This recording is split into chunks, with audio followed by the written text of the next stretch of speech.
Një nga metodat që i kam përdor është edhe tendenca e tyre apo përpjekja e tyre me e njollos misionin.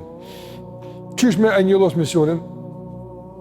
Duke e bërë këtë udhëzim që ka ardhur te pejgamberi alayhi salatu wasalam, do të thonë të papërshtatshëm për njerëzit, të dyshimt, që njerëzit pastaj mos të binden në atë që thot pejgamberi alayhi salatu wasalam.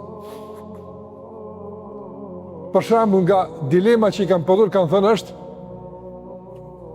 se e kemi gjetë kush po e mëson. E kemi gjetë kush po e mëson. E kush po e mëson? E kanë gjetë njëri që nuk ka fol mirë arabisht. Në gjuhën arabe ka pas shumë dobët. Ka thonë, që ky po e mëson, ky i huaj po e mëson, se ky i huaj e ka përshtim me na përçan neve këtu apo. Dhe ka ardhur reagimi kuranor.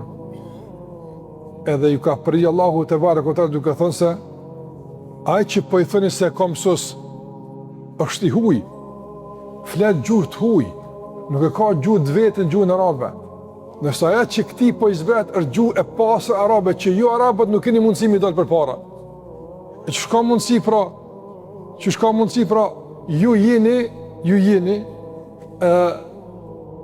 baza e gjuhës arabe. Kurajsht e Mekës kanë qenë baza e gjuhës arabe. Ata kanë pas gara në poezi. Në kanë pas shumë të theksuar aspekt në poezisë, prozës. Kanë qenë në nivel të lartë të gjuhës. Dhe Kurani ka sfidu që të sjellin diçka ngjashme si Kurani s'kan pas mundësi. E që shka mundësi juve që jeni baza e gjuhës arabe, jeni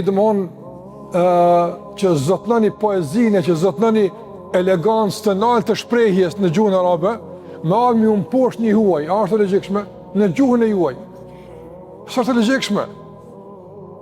Kjo ka qenë tendencë për me njollos, dhe më thonë, vërtetësin e shpalljes.